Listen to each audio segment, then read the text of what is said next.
बिस्मिल्लाहिर्रहमानिर्रहीम। अस्सलाम वालेकुम dear students, welcome back to my channel. आज जो मैं टॉपिक स्टार्ट करने जा रहा हूँ वो है फिजिकल क्वांटिटीज़। ये टॉपिक इंपॉर्टेंट है एंटी टेस्ट के पॉइंट ऑफ व्यू से। इसमें से पास्ट पेपर में, मेडिकल में भी और इंजीनियरिंग के एंटी टेस्ट में भी क्वेश्चंस आ चुके हैं। तो मेरी वीडियो को लास्ट तक लाजमी देखिएगा ताकि आपका हर कॉन्सेप्ट क्लियर हो सके और आप मैक्सिमम एमसीक्यूज़ भी मेरे साथ शेयर कर सकें। तो लेक्चर को स्टार्ट करने से पहले रिक्वेस्ट है कि आप मेरे चैनल को सब्सक्राइब कर लें, शेयर करें और कमेंट्स लाजमी करें और दूसरे स्टूडेंट तक पहुंचाएं। अगर आपके इस चैनल से फ़ायदा हो रहा है तो दूसरे स्टूडेंट्स को भी मौका दें कि वो भी इस चैनल से फ़ायदा हासिल कर सकें। तो आइए स्टार्ट करते हैं आज का लेक्चर फिजिकल क्वांटिटीज़।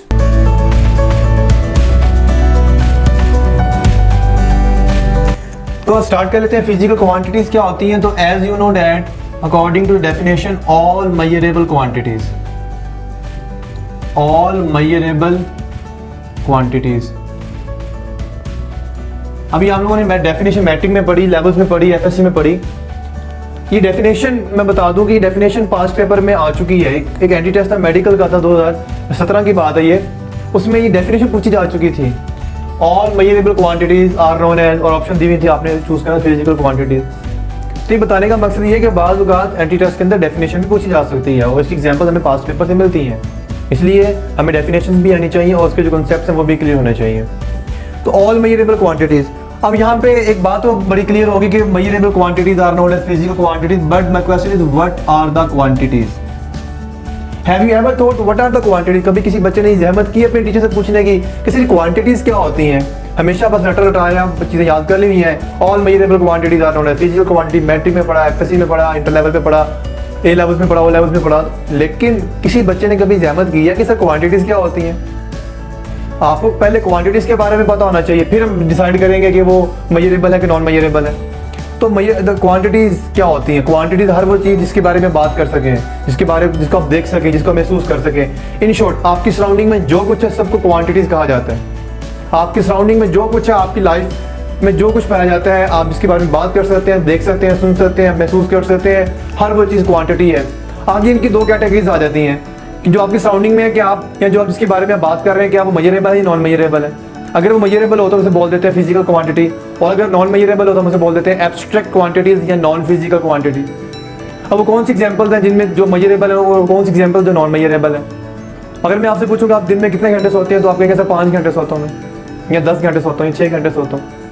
अभी जो सोने का, अगर मैं आपसे पूछूँ कितना सोए हैं, तो फिर भी अब ये जवाब देंगे 5 घंटे 10 घंटे। ये जो 5 घंटे और 10 घंटे ये टाइम है बेटा, इस सोने की मिकदार नहीं बता रहे आप, या टाइम की बता रहे हैं, इतने टाइम के लिए मैं सोया हूँ।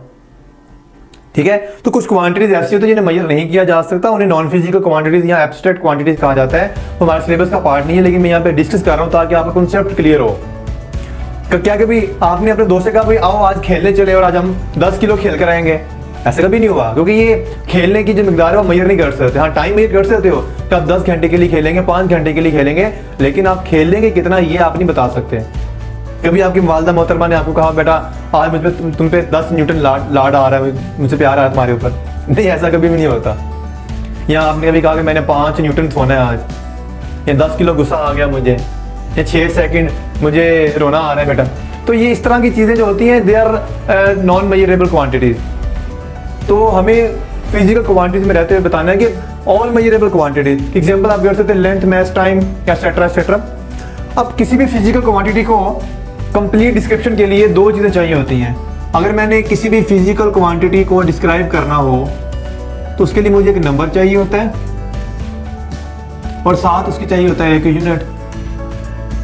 अब यूनिट और नंबर कैसे आएगा? अगर इसी चीज़ को मैं एक इक्वेशन की शक्ल में लिखूँ तो लिखा जाएगा, अगर मैं फिजिकल क्वांटिटी को मैं Q से डिनोट कर दूं, नंबर को मैं N से डिनोट कर दूं और यूनिट को मैं U से डिनोट कर दूं, तो दुनिया की कोई भी फिजिकल क्वांटिटी इस तरह से डिस्क्राइब की जाएगी। The physical quantity must have unit and must have number. मिसाल के तौर पे आप अगर लिखते हैं mass is equal to 5 kilogram, अगर आप लिखेंगे मैस इज इक्वल टू 5 तो ये बात गलत होगी। अगर आप लिखेंगे mass is equal to kilogram फिर भी ये बात गलत होगी। लेकिन जब आप लिखेंगे mass is equal to 5 kilogram या 10 किलोग्राम या वट जो भी वैल्यू होगी उसकी, तो ये बात समझ में आ जाती है कि यस मैस की वैल्यू इतनी है, ये यूनिट है इसका। अब यहाँ पे जो किलोग्राम है ये बेसिकली क्या है, यूनिट शो कर रहा है। ये जो 5 ये क्या शो कर रहा है, ये नंबर शो कर रहा है।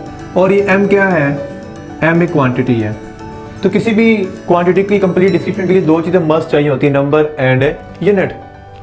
अब यहाँ पे एक बात गौर कीजिएगा ज़रा, नंबर और यूनिट चेंज हो सकता है लेकिन क्वांटिटी सेम रहेगी। मिसाल के तौर पे अगर मैं क्वांटिटी को सेम रख दूं, मैं सेम क्वांटिटी रखी जाए, तो अगर मैं u को इस तरफ लेकर आऊं तो क्या बनेगा, ये बनेगा q over u is equal to n, ये बन जाएगा। अब q मैंने सेम रख दिया तो क्या होगा, n और u का आपस में क्या रिलेशन आ रहा है, इनवर्स आ रहा है, n and u are inversely related to each other. अब ये बात बड़ी इंपॉर्टेंट है, n नंबर है, u यूनिट है। इसका मतलब ये होगा कि आप जैसे जैसे यूनिट बड़ा करते चले जाएंगे, नंबर क्या होता चला जाएगा, छोटा होता चला जाएगा, एंड वाइस वर्सा। यूनिट छोटा करेंगे, नंबर बढ़ जाएगा। मिसाल के तौर पे मैंने ये मैथ्स की मिसाल ली है। अगर मैं मैथ्स की एग्जांपल लूँ, यहाँ पे मैथ्स आपके पास कितना लिखा है मैंने, 5 किलोग्राम। इसे मैं ये भी लिख सकता हूँ 5000 ग्राम। 5 किलोग्राम और 5000 ग्राम का मतलब एक ही है। बात देखिए, ये भी मैथ्स है, ये भी मैथ्स है, एंड दे आर इक्विवेलेंट। लेकिन ऊपर वाला जो ये किलोग्राम है, ये यूनिट बड़ा है, जिसकी वजह से जो नंबर आ रहा है बेटा, ये क्या आ रहा है, छोटा आ रहा है। जबकि नीचे वाले में क्या हो रहा है, ये ग्राम देखें, ग्राम एक छोटा यूनिट होता है, तो जिसकी वजह से नंबर क्या हो गया, ऑटोमेटिकली एक बड़ा नंबर आ गया। लेकिन है वही वो चीज़, तो इसलिए आप जितना बड़ा यूनिट यूज़ करते हैं उसकी वैल्यू इतनी छोटी आती है, नंबर की वैल्यू इतनी छोटी आती है। अब ये क्वांटिटी को मेजर करते हुए ये नंबर और यूनिट आएगा कैसे। अब ये 5 और किलोग्राम कहाँ से आया, कैसे आया, इस बात को भी लिखा गया है। ये बेसिकली 2 स्टेप्स के जरिए आता है। अब ये सवाल मैं एमसीक्यू की शक्ल में कर लेता हूँ आपसे। पेज नंबर 4 पे टॉप पे 2 पैराग्राफ लिखे हुए हैं, वो पैराग्राफ हाईलाइट कर ले, आपने याद रखने हैं। उसमें से एमसीक्यूज बना के दे देता हूँ मैं आपको। एमसीक्यूज है कि how many steps are involved to measure a physical quantity, 2, 3, 4, 5। तो अभी आपको मैंने रेफरेंस बता दी, पेज नंबर 4 पे टॉप पे पैराग्राफ जो लिखा हुआ है उसमें लिखा हुआ है there are 2 steps to measure a physical quantity, to measure a base quantity। अभी बेस क्वांटिटी के बारे में आगे जाकर डिस्कस करेंगे हम। वो कौन कौन से 2 स्टेप्स हैं, ये 2 स्टेप्स में यहां पे लिख देता हूं मैं। पहला स्टेप है चॉइस ऑफ स्टैंडर्ड, और दूसरा स्टेप क्या है, एस्टेब्लिशमेंट ऑफ ए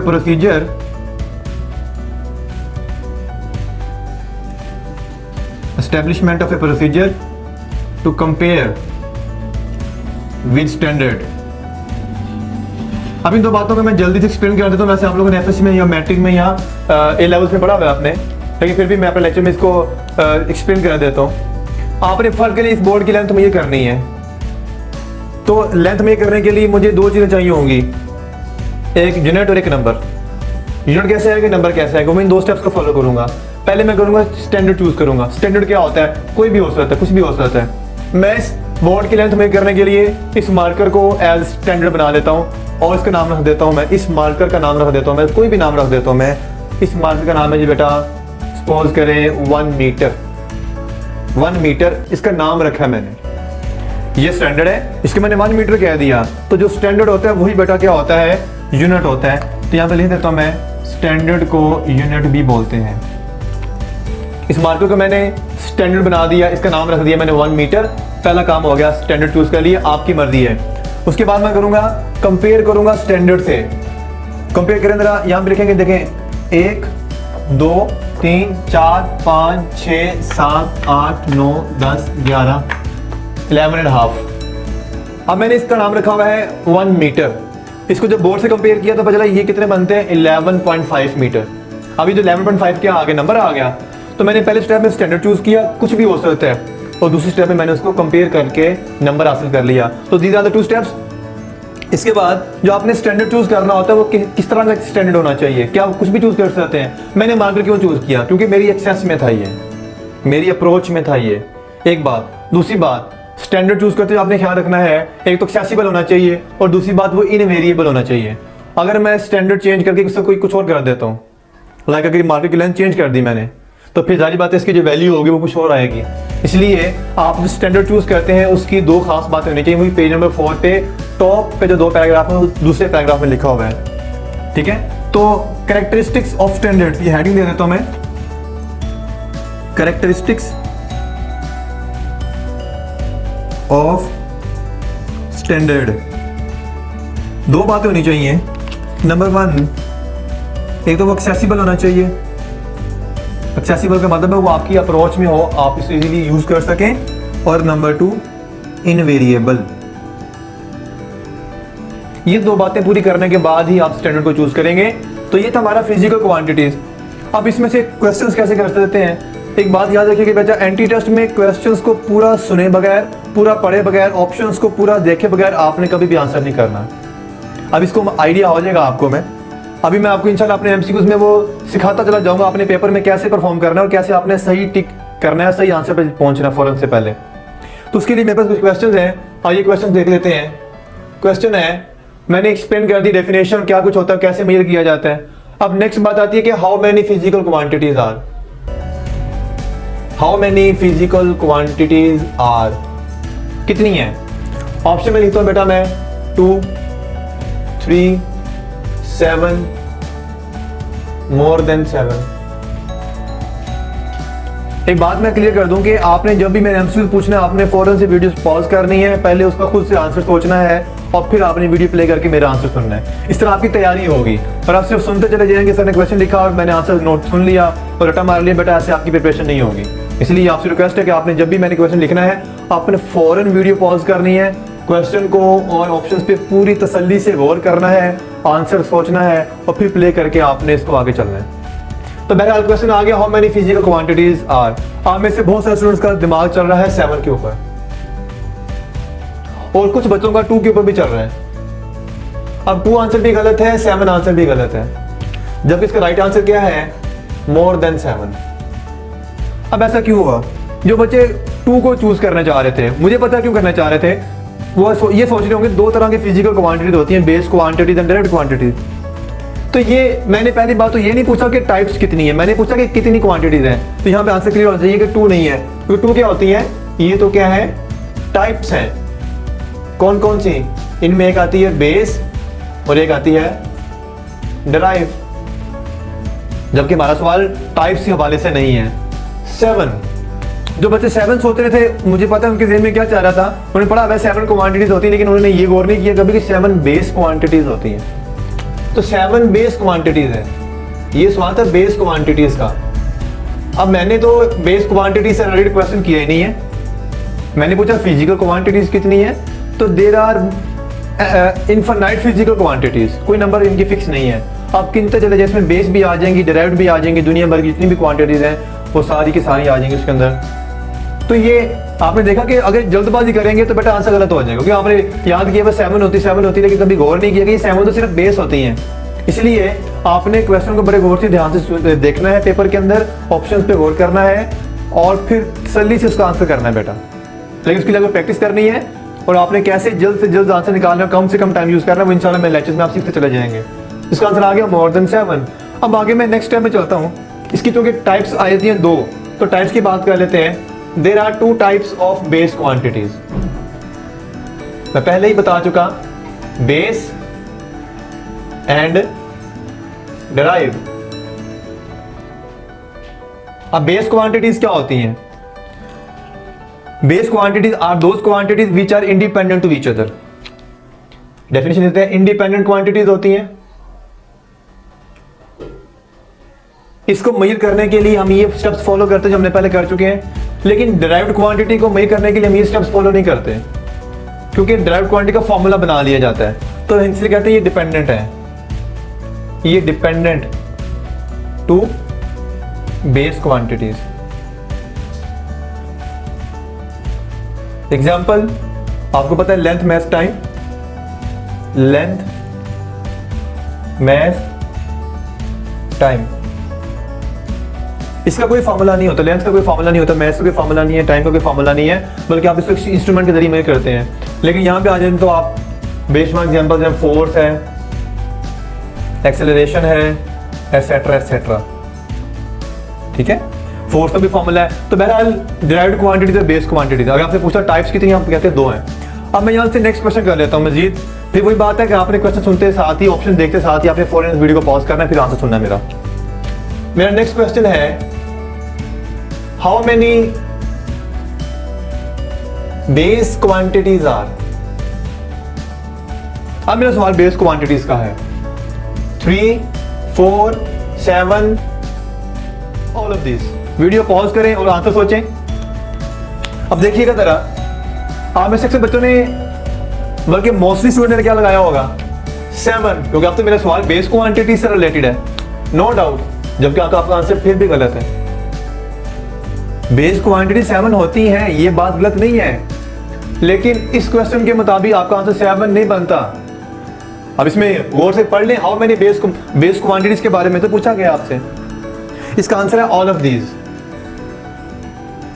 अब आप, मुझे पता है क्यों सोच रहे हैं ऑल ऑफ दीज, क्योंकि आप कहेंगे सर 3 भी 7 में आ जाता है, 4 भी 7 की फिगर में आ जाता है, 3 + 4 भी 7 होता है, तो इसलिए ऑल ऑफ दीज।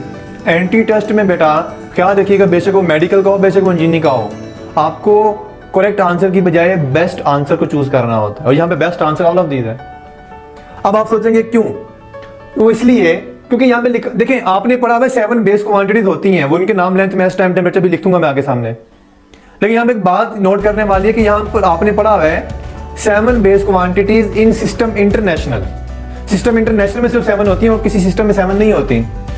अब यहाँ पे मैंने चूंकि सिस्टम मेंशन नहीं किया था, इसलिए बेटा आप ऑल ऑफ दिस लगाया मैंने। अब हमारे पास सिस्टम इंटरनेशनल के अलावा भी बहुत सारे सिस्टम्स होते हैं, वो आपको पता होने चाहिए। एंटी टेस्ट में आपको बुक से हट के भी कुछ पढ़ना पड़ता है, ठीक है। आपने यूनिवर्सिटी में जाना है तो सारी बातें कुछ आपके पास बुक से हट के भी इन्फॉर्मेशन होनी चाहिए, ये चीज़ें पता होनी चाहिए। तो सुन लीजिएगा ज़रा, चूँकि सिस्टम मेंशन नहीं था यहाँ पे, सिस्टम मेंशन ना होने की वजह से मैंने लगाया है ऑल ऑफ दीज। अब कौन कौन से सिस्टम होते हैं यहाँ पे, मेरे पास सिस्टम ऑफ यूनिट्स के नाम से मैं हेडिंग दे देता हूँ, system of units. In system of units में सिस्टम है बेटा CGS, एक सिस्टम हो गया। एक होता है जी FPS, एक होता है MKS, एक होता है MKSA, और एक होता है बेटा सिस्टम इंटरनेशनल। ये सारे सिस्टम्स आपको याद रखने हैं बेटा। अब यहाँ पे CGS सिस्टम के लिए, अब आपके पास अगर मैं सवाल करता how many maximum number of base quantities are, फिर आप 7 बोलते हैं। ज्यादा से ज्यादा 7 हो सकती हैं, कम से कम 3 हो सकती हैं बेस क्वांटिटी किसी भी सिस्टम के अंदर रहते हुए बात करेंगे आप। सिस्टम इंटरनेशनल की बात नहीं हो रही, ओवरऑल सब की बात हो रही है। FPS को BES सिस्टम भी कहते हैं बेटा। इस FPS वाले को ना BES भी बोल सकते हैं, ब्रिटिश इंजीनियरिंग सिस्टम। खैर अभी CGS ये मतलब क्या, इनकी यूनिट्स क्या होंगे। यहाँ पे मैं लिखता हूँ क्वांटिटीज के बारे में, क्वांटिटीज। अब क्वांटिटीज कौन कौन सी है बेटा, आपको मैंने बता दिया, there are maximum number of base quantities are 7। तो 7 की 7 में लिख देता हूँ मैं। सबसे पहले आती है लेंथ, उसके बाद आता है मास, उसके बाद टाइम, उसके बाद current, temperature,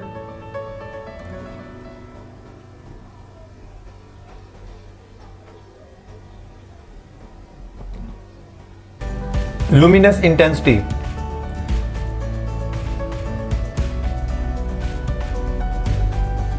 amount of substance।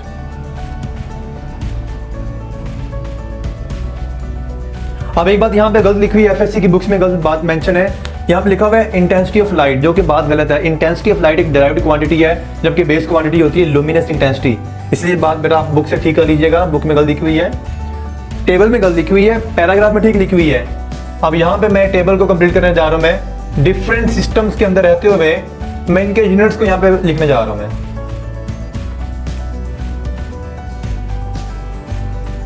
जी अब CGS में C का मतलब होता है सेंटीमीटर, C का मतलब क्या हो गया सेंटीमीटर, G का मतलब हो गया ग्राम, S का हो गया सेकंड, और इसमें कोई भी यूनिट शामिल नहीं होता। C for centi, G for gram, S for second. इसी तरह से F का मतलब होता है फुट, P का मतलब होता है पाउंड, S का हो गया सेकंड, और इसमें कोई भी क्वांटिटी नहीं होती।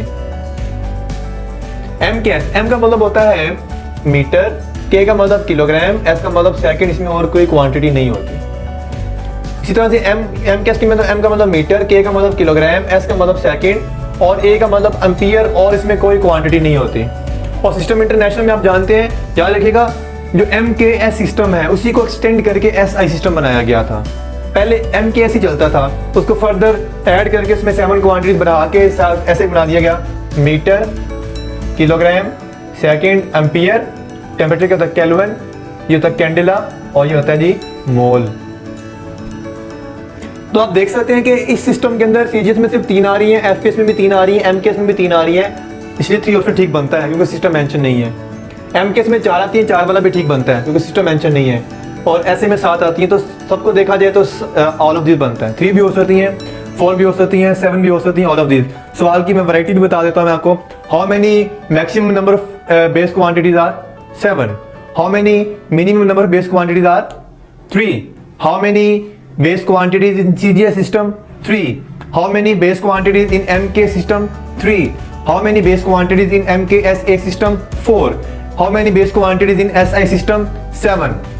तो ये वैरायटी ऑफ क्वेश्चन है, आप इनको नोट करें, मेरी वीडियो को रिप्ले करके दोबारा सुन लें कि मैंने जो क्वेश्चन बोले हैं। ये था कुछ बेस क्वांटिटी से मुतालिक बातें। अब मैं साथ ही डिराइव्ड क्वांटिटीज के बारे में बात कर लेता हूँ और फिर मैं इनके कुछ एमसीक्यू भी शेयर कर देता हूँ आपसे। तो चलता मैं डिराइव्ड क्वांटिटीज की तरफ। वही बात, मैं डिराइव्ड क्वांटिटीज को एक एमसीक्यू से स्टार्ट करूंगा, डेफिनेशन में ऑलरेडी आपको बता चुका हूं। अब मेरा सवाल ये कि how many derived quantities are. My question is how many derived quantities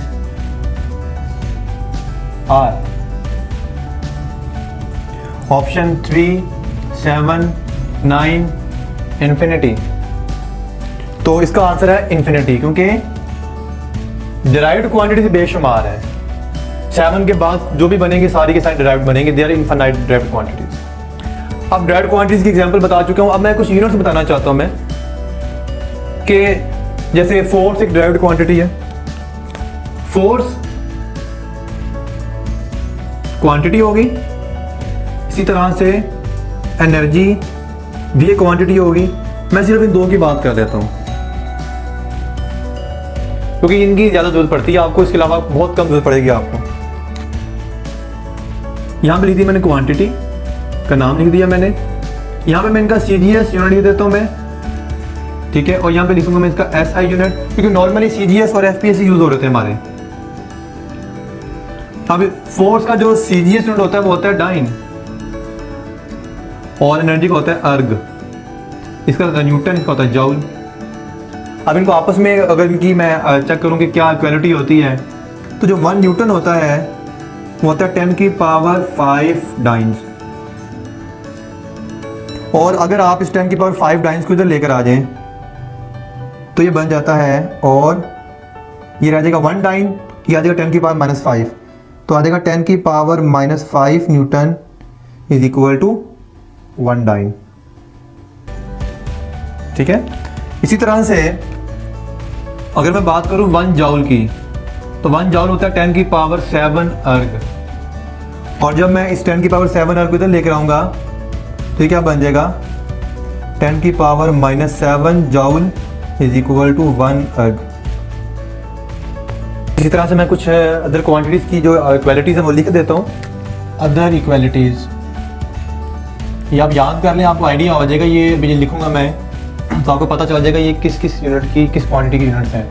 like 1 slug होता है, ये होता है 14.59 किलोग्राम, और 1 LB पाउंड को बोलते हैं बेटा, ये होता है 0.45 किलोग्राम। तो आपको किलोग्राम से आइडिया हो जाएगा ये मैस के यूनिट्स हैं। इसी तरह से 1 कैलोरी जो होता है ये होता है 4.18 जॉल। तो जॉल आपको पता है कि उसका यूनिट है, एनर्जी का यूनिट है। इसी तरह से 1 लाइट ईयर होता है, लाइट ईयर ये होता है जी 9.4 × 10 की पावर 15 मीटर। अच्छा, मीटर आपको समझ आ गई, ये लेंथ है, तो लाइट ईयर लेंथ का यूनिट होता है। इसी तरह से 1 एंगस्ट्रॉम बोलते हैं, एंगस्ट्रॉम 10 की पावर -10 मीटर होता है। इसी तरह से 1 फर्मी 10 की पावर -15 मीटर होता है। एक होता है माइक्रोन, 1 माइक्रोन होता है 10 की पावर -6 मीटर। वो आपने प्रीफिक्स याद किए होंगे ना, माइक्रो और माइक्रोन दो डिफरेंट चीज़ें। माइक्रो होता है प्रीफिक्स और माइक्रोन होता है यूनिट। तो इसलिए माइक्रोन जब कहा जाएगा तो मीटर आएगा। फर्म एक होता है फेम्टो, एक होता है फर्मी। तो फेम्टो प्रीफिक्स है, लेकिन फर्मी क्या है उसका यूनिट है लेंथ का। इसी तरह से सेंचुरी बोलते हैं 100 ईयर्स को बोलते हैं, लूनर मंथ बोलते हैं 27.5 डेज। इस तरह से बेशुमार। तो आपको चाहिए इक्वालिटी नहीं, आप याद कर लेंगे। और भी बहुत सारी हैं तो उसकी आपको अभी फिलहाल जरूरत नहीं पड़ेगी। ये भी मैंने आपकी इन्फॉर्मेशन के लिए सिर्फ आपसे शेयर की है। इसमें अब आप एक चीज़ एक टेक्निक याद कर लेंगे। जब भी आपको SI सिस्टम से CGS सिस्टम में जाना होगा तो कन्वर्जन करनी होगी, तो टेक्निक याद कर लें कि SI सिस्टम से जब भी आप जाओगे CGS सिस्टम में तो 10 की पावर पॉजिटिव आएगा साथ CGS, ये आप याद कर लें। या अगर आपने CGS से SA में जाना तो 10 की पावर क्या आएगी नेगेटिव इंटू SI। और इसी तरह से अगर आप SI सिस्टम की और CGS सिस्टम के यूनिट्स की रेशो लेंगे तो हमेशा 10 की पावर क्या आएगी वो पॉजिटिव ही आएगी। तो इन टेक्निक्स को यूज़ करके आप जल्दी आंसर तलाश कर सकते हैं, क्योंकि बाद का ऐसे होगा कि जब वो यूनिट कन्वर्ट करने को कहेगा, अभी आपको मैं करवाऊंगा भी नेक्स्ट, जब यूनिट कन्वर्ट करने को कहेगा तो ऑप्शन में सिर्फ अगर वो SI सिस्टम से CGS में जाने के लिए कह रहा है, ऑप्शन में ये कि पावर पॉजिटिव होगी, बाकी सारे नेगेटिव होंगे, तो आपको इस केस में सॉल्व करने की जरूरत नहीं पड़ेगी आपको। आप सिंपल जो पॉजिटिव वाला होगा वो यूज़ कर लेंगे। अगर CGS से ऐसे में पूछ रहे हैं तो आप नेगेटिव वाला यूज़ करेंगे। लेकिन अगर आप ऑप्शन एक से ज़्यादा ऑप्शन में ऐसा हो तो फिर आपको सारी बातें सॉल्व करना पड़ेगा। तो ये टेक्निक कभी आपकी इस्तेमाल हो सकती है आपका टाइम बचाने के लिए। हमारा यूनिट से रिलेटेड कुछ डिस्कशन अब हम करेंगे MCQs। अब देखें MCQs की सीरीज में स्टार्ट करने जा रहा हूँ। अब आपने मेरे साथ साथ हर MCQs के बाद आपने वीडियो पॉज करना है, उसका आंसर अपने तौर पर करके फिर आपने मेरा आंसर चेक करना है। MCQs है कि what is the unit of, बड़े सिंपल MCQ से स्टार्ट करूँगा। What is the unit of temperature? Fahrenheit, degree Celsius, Kelvin, all of these. जी, तो आप में से अक्सर बच्चे सोच रहे होंगे ऑल ऑफ दीज, जबकि ये आंसर गलत है। पूछा गया है कि यूनिट ऑफ टेम्परेचर क्या है। फ़ारेनहाइट भी यूनिट होता है, डिग्री सेल्सियस भी यूनिट होता है, केल्विन भी होते हैं, कौन वैसे होते हैं रेमन, वो मैं आपको नहीं अभी बता रहा, वो आपकी डिस्कशन से बाहर चला जाती बात। ऑल ऑफ दीज आंसर नहीं है। अच्छा क्यों? अब मैंने ये मेंशन भी नहीं किया कि what is the unit of temperature in system international. अगर मैं सिस्टम इंटरनेशनल की बात करता फिर तो केल्विन बनता था। जब सिस्टम मेंशन ही नहीं किया फिर तो ऑल ऑफ दीज बनता है। अभी पहले मैं क्वेश्चन भी करवा के आया हूँ, इसके बावजूद इसका आंसर बनता है केल्विन, हालांकि मैंने सिस्टम मेंशन नहीं किया। उसकी रीज़न ये है कि मैंने अभी आपसे एक कॉन्सेप्ट क्लियर करना चाह रहा हूँ जो आप FSC में इग्नोर कर देते हैं चीज़ों को। ये उस तरफ मेरा आपको फोकस करवाना है इस क्वेश्चन के जरिए। ये क्वेश्चन मेरा एक्चुअली यूनिट से रिलेटेड है ही नहीं, मेरा क्वेश्चन बेसिकली उस कॉन्सेप्ट की तरफ लेके जाना है आपको, जो आपको सिखाना चाह रहा हूँ मैं आपको।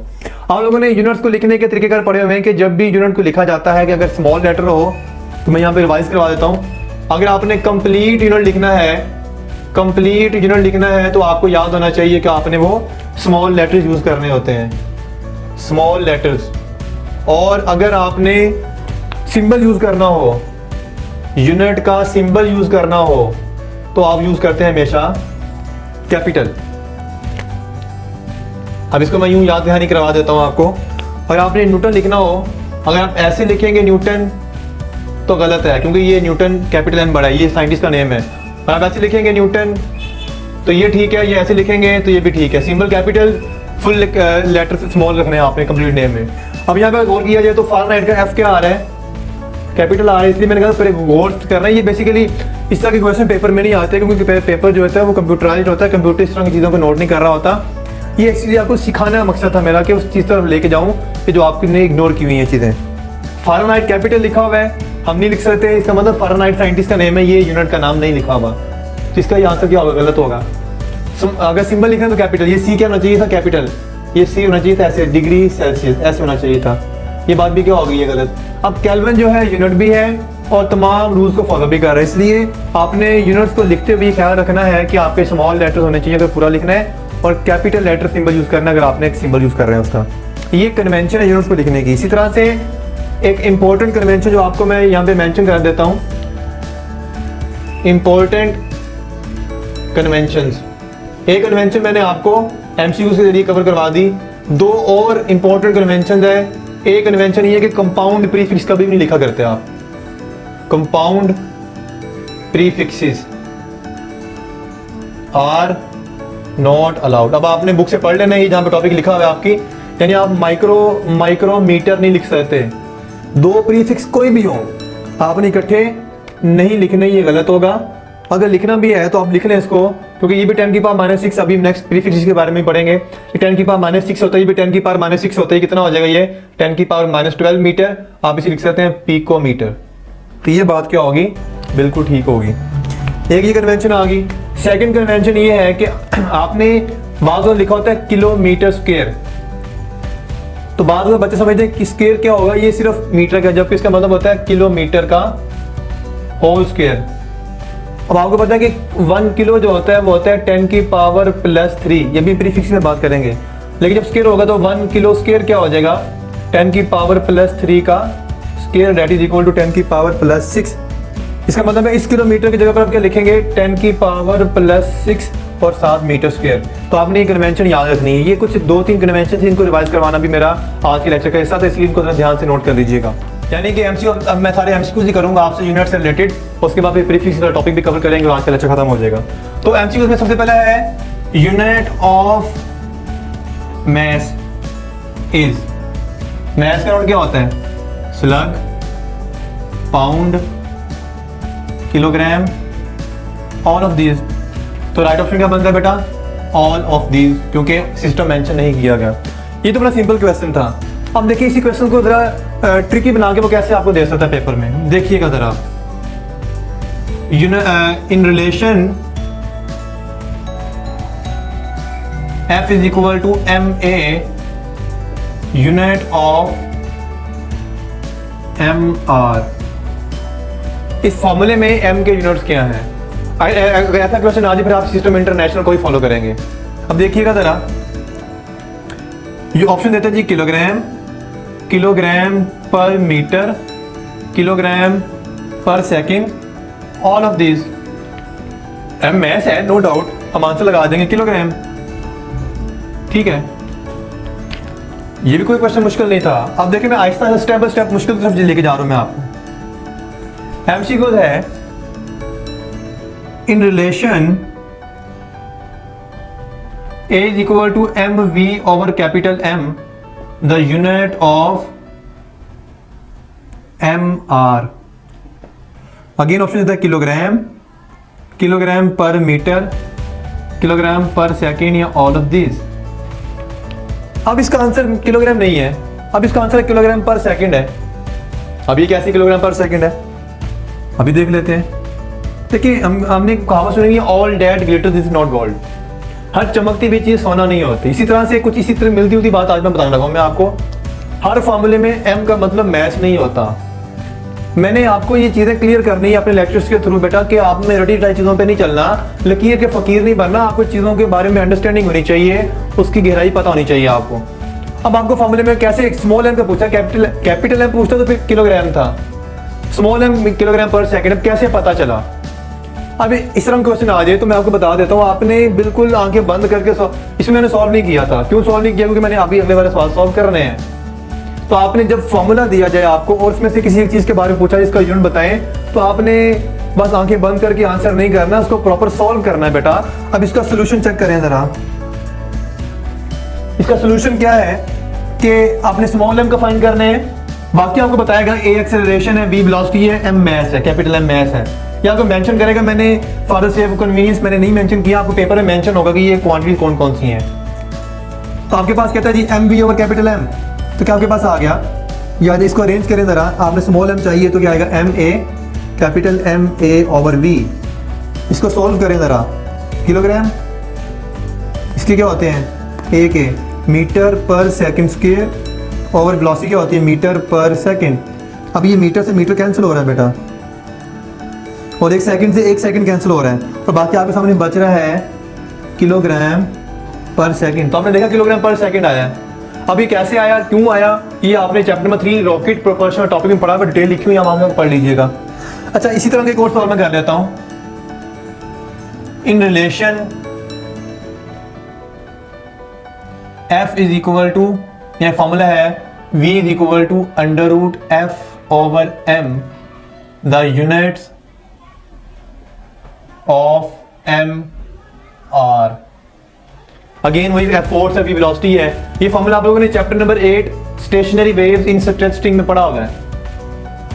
ऑप्शन देता है जी किलोग्राम, किलोग्राम पर मीटर, किलोग्राम पर सेकंड, ऑल ऑफ दीज। अब जो बच्चे रट्टे मारे होंगे, लकीर के फकीर होंगे, देखेंगे एम कहेंगे बस किलोग्राम, ये तो बड़ा, वो कह कहेंगे वाह जी वाह हमने तो बड़ा अच्छा पेपर किया है, जबकि वो क्या ब्लेंडर करके उनको पता ही नहीं है। तो सीखें इन चीज़ों को, नोट करें बड़े तसल्ली के साथ और प्रैक्टिस करें। इसका आंसर है बेटा किलोग्राम पर मीटर है, इसका आंसर है किलोग्राम पर मीटर। अब यहाँ पे कैसे करना है आपने, ये देखिएगा जरा, वही बात है, अरेंज कर लें इसको। अरेंज करेंगे तो क्या आएगा, वी स्क्वायर आ जाएगा, एफ ओवर एम, स्क्वायर मैंने खत्म कर दिया, स्क्वायर लेके स्क्वायर खत्म हो गया। एम को फाइंड करना है, एम मल्टीप्लाई करते हैं, वी स्क्वायर आगे डिवाइड कर दिया जाएगा, F over V square. This implies units put करें राइट हैंड साइड पे, लेफ्ट हैंड साइड तो आपने फाइंड करनी है। इसको हो गया न्यूटन ओवर मीटर पर सेकंड का स्क्वायर, न्यूटन होता है किलोग्राम मीटर पर second square over metre square पर सेकंड स्क्वायर। वहाँ गौर करें जरा, ये पर सेकंड स्क्वायर से पर सेकंड स्क्वायर कैंसिल, ये 1 मीटर से 1 मीटर जाएगा सिर्फ, और नीचे रहेगा किलोग्राम पर मीटर। ये आ गया किलोग्राम ऊपर और मीटर नीचे, that is equal to kilogram पर मीटर। तो आंसर किलोग्राम पर मीटर। तो आपने फॉर्मूला जब आ जाए इसमें से आपने इसको सोल्व करना है, कोई भी फॉर्मूला हो आपने इसको उस जिसकी पूछे उसको सेपरेट करना है। आप यहाँ से निकालेंगे तो किलोग्राम निकलेगा, आप चेक कर सकते हैं इस तरह। तो ये बताने का मकसद ये था कि आपने हर मैथ को एम को किलोग्राम कंसीडर नहीं करना, आपको यूनिट्स को फाइंड करना है। अब थोड़ा सा मुश्किल सवाल करते हैं। सवाल है, कहता है जी y is equal to A T plus B T square, और बताता है जी कि y इज इन मीटर और t is in second. y का यूनिट मीटर है और t का सेकंड है, तो बताइए a के यूनिट्स क्या होंगे। What are the units of a, what are the units of a। Video को पॉज करें, a और b दोनों की कर लेते हैं, a एंड b। वीडियो को पॉज करें, a और b के यूनिट्स निकालें, फिर मेरे सोल्यूशन से मैच करें उसको। a के भी यूनिट्स निकालने हैं, b के भी यूनिट्स निकालने हैं, और a और b के यूनिट्स निकालने के लिए अब देखिएगा जरा सोल्यूशन। इसकी मैं ऑप्शन नहीं दे रहा, मैं सॉल्व कर रहा हूं इसको। मैं गिवन है y is equal to A T plus B T square. सबसे पहले तो ये लेफ्ट हैंड साइड जो है हमें बता दिया गया है, ये क्या है, मीटर है। और इस फॉर्मूले की जो सबसे इंपॉर्टेंट चीज है वो ये चीज है, इक्वल। इक्वल का मतलब है कि जो चीज लेफ्ट साइड पर है वही चीज राइट साइड पे होगी। इसका मतलब राइट साइड पे सारा का सारा फैक्टर क्या होगा, मीटर का होगा। तो अगर मैं इस पूरे को सर्कल कर दूं, मैं सारा का सारा, ये क्या होगा, ये मीटर होगा। अगर सारा लेफ्ट मीटर है, सारा राइट पे मीटर होगा, इक्वल है आपस में। अब मुझे बताइए जरा, अगर मैं लिखूं 4 chairs is equal to 2 chairs plus 2 chairs, तो क्या ये बात गलत है? बिल्कुल गलत नहीं है। अगर मैं लिखूं 4 chairs is equal to 2 chairs plus 2 table, अब ये बात गलत हो गई है। एडिशन का बड़ा बेसिक सा रूल है कि हमेशा एक जैसी चीजें ऐड होती हैं। इस एग्जांपल से आपको मेरी बात समझ आ गई, मैं क्या कहना चाह रहा हूँ आपको। मैं सिमिलर चीजें ऐड होती हैं। अब देखें जरा, A T plus B T square is equal to Y. अब देखिए यहाँ लिखा हुआ है 2 chair plus 2 chair is equal to 4 chair. अब 4 को 2 को इग्नोर करें फिलहाल, इस 4 को 2 को इग्नोर करें तो क्या ये इधर भी चेयर है, इधर भी चेयर है, इधर भी क्या होगी, चेयर होगी। जबकि ये बात अगर यहाँ पे टेबल हो, यहाँ पे चेयर हो, तो ये बात तो टोटली क्या हो जाती है, ये तो गलत हो जाती है। तो ऊपर वाली बात ठीक है। अब देखें जरा, चेयर्स चेयर्स चेयर्स, नंबर को छोड़ दें आप इसको। अब आप इसी कंसेप्ट को लगा के इसके ऊपर देखें जरा, यहाँ पर है वाई मीटर में है, वाई मीटर है, ये भी मीटर, ये भी मीटर है, क्योंकि ये देखिए प्लस हो रहे हैं ना। इसका मतलब अगर ये मीटर में है तो एटी भी मीटर में होगा और बीटी भी क्या होगा, बीटी स्क्वायर भी क्या होगा, क्योंकि सारा मीटर आ रहा है आंसर, मीटर मीटर। इसका मतलब इसका ये वाली टर्म भी जो होगी, ये वाली टर्म भी मीटर की होगी, और ये टर्म भी क्या होगी, ये भी मीटर में होगी, और ये वाली भी क्या होगी, मीटर में होगी। अब आप ऐसे क्वेश्चन को सॉल्व करने के लिए क्या करेंगे, क्योंकि गिवन है y is equal to A T plus B T square, तो जिसके फाइंड करने हैं, अगर a के फाइंड करने हैं तो इसको इग्नोर कर दें आप, अगर इसके फाइंड करने हैं आप इसको इग्नोर कर दें, यूनिट फाइंड करने के लिए सिर्फ। आप फिलहाल a के फाइंड करना चाहते हैं तो आप इसको क्या करेंगे, इग्नोर कर दें, तो क्या आएगा, this implies that y is equal to A T, और एक किसके बराबर आएगा y ओवर टी, ये आ जाएगा y का क्या मीटर और ये सेकंड, तो that is equal to metre पर सेकंड। तो a के यूनिट क्या आ गए मीटर पर सेकंड। अब आप क्या करेंगे, दोबारा से इक्वेशन को लिखेंगे y is equal to A T plus D T square. अब आपने करना क्या है, चूंकि इसके फाइंड कर रहे हैं तो आप क्या करेंगे, इसको इग्नोर कर देंगे, आप इसे आप इग्नोर करें तो क्या आएगा, this implies that y is equal to B T square, और सिर्फ प्लस वाले टर्म को इग्नोर करना है, यानी ये अलग टर्म है वो अलग टर्म है, तो पूरी टर्म को आपने सेपरेट इग्नोर करना है। तो ये क्या आ जाएगा, b निकालना, तो b is equal to Y over T square, Y क्या है मीटर, नीचे क्या आ गया second square, that is equal to metre पर सेकंड स्क्वायर। फिर यहाँ से सवाल भी पूछा जा सकता था आपसे, तो मैंने यूनिट्स पूछे है ना, सवाल पूछा जा सकता था आपसे कि जी बताएं a क्या है b क्या है। आमतौर पर a एक्सेलरेशन होता है, लेकिन यहाँ पर a क्या है, मीटर पर सेकंड, तो a रिप्रेजेंट कर रही है equation of motion, sorry a represent कर रही है मीटर पर सेकंड यानी वेलोसिटी को, और b यहाँ पे रिप्रेजेंट कर रहा है एक्सेलरेशन यानी कि मीटर पर सेकंड स्क्वायर। अब एक बड़ा ही टेक्निकल पॉइंट समझाने लगा मैं आपको, आपकी पूरी पार्ट 1 में पार्ट 2 में कोई ऐसा नंबर बताएं जिसका यूनिट हो, नहीं नंबर का यूनिट नहीं होता। अब मैं आपसे एक इक्वेशन लिखने लगा हूँ, वो आपके सामने है, चैप्टर नंबर 8 में आपने पढ़ा है speed of sound, vt is equal to v nought plus 0.61 t। अब इस इक्वेशन में पूछा गया है यूनिट्स ऑफ 0.61। अब इसका आंसर आप क्या करें, मैं ऑप्शन नहीं दे रहा, मैं इसको सोल्व करना चाह रहा हूँ सीधा। आप कहेंगे नंबर का तो कोई यूनिट नहीं होता, लेकिन नहीं, ये वाहिद ऐसा नंबर इसके यूनिट होंगे। यहाँ पे t क्या है उसको बताना पड़ेगा, नहीं बताता आपको पता होना चाहिए। v वेलोसिटी है, मैं यहाँ पे डिटेल से इसको चीज को एक्सप्लेन कर देता हूँ। vt जो है velocity of sound, v not भी क्या है, वेलोसिटी ऑफ साउंड, लेकिन फर्क सिर्फ इतना सा है कि वी ओ हम कहते हैं 0 डिग्री पर जो स्पीड है, और टी किसी भी टेम्परेचर पर, और ये टी जो है ना, T is the temperature in degree Celsius. ये टी टाइम नहीं है बेटा, बुक में इसको एज ए टेम्परेचर यूज किया गया है। अब यहाँ पे इसके यूनिट्स निकालने हैं मैंने। अब वही बात है, आपने इसके यूनिट्स निकालने हैं तो इसको इग्नोर कर दे, इसके यूनिट्स निकालने इसको इग्नोर कर दें आप। तो हम इसके यूनिट्स निकाल इस 0.61 के यूनिट्स निकालना चाहते हैं, इसको इग्नोर कर दें आप, तो आप इसे इग्नोर करने जा रहे हैं, ये करें इग्नोर, तो क्या आएगा, दिस इंप्लाइज दैट vt किसके बराबर आ जाएगा 0.61 t। t बेटा टाइम नहीं है, टेम्परेचर है, ये मेंशन करेगा क्वेश्चन के अंदर आपको, अगर टाइम मेंशन करता है टाइम के मुताबिक सॉल्व करेंगे, लेकिन फिलहाल ये टेम्परेचर है। 0.61 के यूनिट्स निकालने क्या आएगा, vt ओवर t।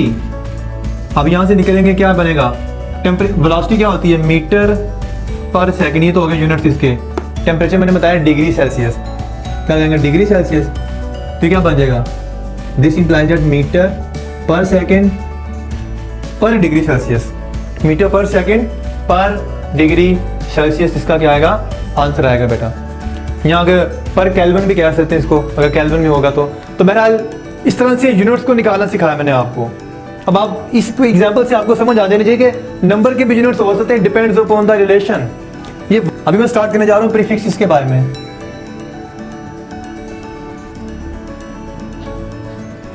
अब प्रीफिक्सेस जो होते हैं वो दो तरह के होते हैं, एक होते हैं जी मल्टीपल्स, और एक होते हैं सब मल्टीपल्स। अब मल्टीपल्स कौन से वाले होते हैं, जो 10 की पावर पॉजिटिव वाले होते हैं मल्टीपल्स कहा जाता है, और सब मल्टीपल्स क्या होते हैं, 10 की पावर माइनस वालों को सब मल्टीपल कहा जाता है। अब यहाँ से सवाल कैसे बनता है, अभी आपकी स्क्रीन पे पूरा का पूरा इस वक्त आपको प्रीफिक्सेस का टेबल नजर आ रहा होगा। इस वक्त मैं बोर्ड पे नहीं लिख रहा, मैंने पिक्चर लगा दी, इसमें देख लें आपसे याद करें, आपकी बुक्स में लिखा हुआ है, आप इसको याद करना पड़ेगा आपको। अब यहाँ जो सवाल आएगा बेटा, वो सवाल कुछ इस तरह से आएगा कि which of the following is the highest multiple और हाईएस्ट सब मल्टीपल। जब मल्टीपल की बात करेगा तो आपने 10 की पावर पॉजिटिव वाले ही चूज करने हैं, और सब मल्टीपल्स की बात करेगा तो आपने 10 की पावर नेगेटिव वाला ही चूज करना है। अक्सर स्टूडेंट्स इनमें डिफरेंशिएट ही नहीं करते, हाईएस्ट पूछे हाईएस्ट मल्टीपल पूछे, मल्टीपल जब कह दे आपने ये चूज करना है, सब मल्टीपल कह दे हाईएस्ट या लोएस्ट आपने ये चूज करना है। अब हाईएस्ट और लोएस्ट कैसे डिसाइड होगा, अब 10 की पावर पॉजिटिव में जितनी पॉजिटिव हाई रखोगे ना, पॉजिटिव हाई, तो उतना ही वो बड़ा नंबर होगा, वो हाईएस्ट मल्टीपल होगा, हाईएस्ट मल्टीपल। 10 की पावर पॉजिटिव हाई चूज करनी है आपने, जितनी गिवन ऑप्शन में जो सबसे हाई होगी पॉजिटिव के अंदर, और 10 की पावर नेगेटिव लो पावर जो जितनी होगी, सॉरी पॉजिटिव में जितनी लो होगी आपने कहना है उतना ही वो लोवेस्ट मल्टीपल होगा। अगर मल्टीपल की बात हो रही है हाईएस्ट या लोएस्ट की, तो फिर आपने इसके मुताबिक चूज करना होगा। और जब बात करेगा सब मल्टीपल्स की, तो 10 की पावर नेगेटिव में जितनी हाई होगी इसमें उल्टा हो जाएगा बेटा, इसमें क्या होगा उतना ही वो क्या होगा लोएस्ट सब मल्टीपल होगा। यानी आपसे सवाल कर लिया जाता है कि 14 फॉलोइंग इज लोएस्ट सब मल्टीपल, तो आपने करना क्या, उसमें जो ऑप्शन में जो 10 की पावर नेगेटिव में जो सबसे बड़ी होगी हाई वाली वो आपने चूज करनी है। इसी तरह से 10 की पावर नेगेटिव में जितनी लो होगी आपने बताना है उतनी ही वो हाईएस्ट, यानी उल्टा हो जाएगा, ये हाईएस्ट मल्टीपल बनेगा, हाईएस्ट सब मल्टीपल बनेगा। तो सब मल्टीपल में उल्टा हो जाता है, जबकि मल्टीपल में हाई पावर का मतलब हाई होगा, लो पावर का मतलब लो होगा। सब मल्टीपल में नेगेटिव हाई का मतलब लो हो जाएगा और नेगेटिव लो का मतलब हाई हो जाएगा।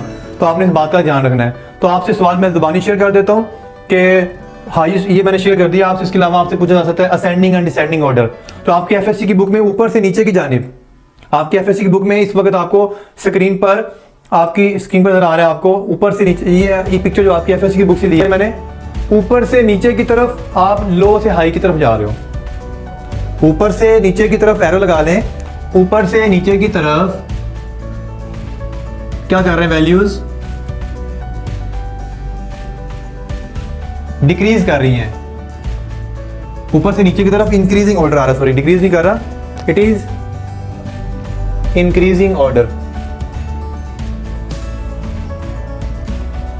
इस टेबल में ऊपर से नीचे की तरफ जो वैल्यूज आ रही हैं वो इंक्रीज करती चलिए ऊपर से नीचे की तरफ, ठीक है। नेगेटिव वाली सारी सब मल्टीपल्स हैं, पॉजिटिव वाली सारी क्या है, मल्टीपल्स हैं। तो बेटा ये था आपका आज का लेक्चर। इसमें एक चीज़ अभी मैंने नहीं करवाई, वो है सप्लीमेंट्री यूनिट्स, वो मैं चैप्टर 5 में करवाऊंगा, क्योंकि चैप्टर 5 में इसका टॉपिक भी है, तो इसलिए मैं वहीं पे कवर करूंगा। तब तक अपना ख्याल रखिएगा बेटा, और कमेंट्स में बताइएगा अगर आपको मेरा लेक्चर पसंद आया तो उसका अपने ख्यालात के इज़हार लाजमी कीजिएगा। तो आपके फीडबैक से मुझे पता चलता है कि मैं कैसा परफॉर्म कर रहा हूँ, और ताकि मैं नेक्स्ट वीडियो में अपने लेक्चर को मजीद इंप्रूव कर सकूं और आपके लिए बेहतर से बेहतर वीडियो बना सकूं। तो नेक्स्ट वीडियो तक मेरा अपना और अपने घर वालों का बेशुमार ख्याल रखिएगा, और इस तरह इन हालात में जो कोविड-19 के मसले मसाइल हैं उनसे बच के सोशल डिस्टेंसिंग का ख्याल रखें बेटा। इस सोशल डिस्टेंसिंग को मेंटेन रखने के लिए मैंने ये अपने लेक्चर्स का आगाज़ किया हुआ है। तो इंशाल्लाह नेक्स्ट लेक्चर में कल आपके साथ हाजिर होऊंगा। अपना ख्याल रखिएगा बेटा, अल्लाह हाफ़िज़।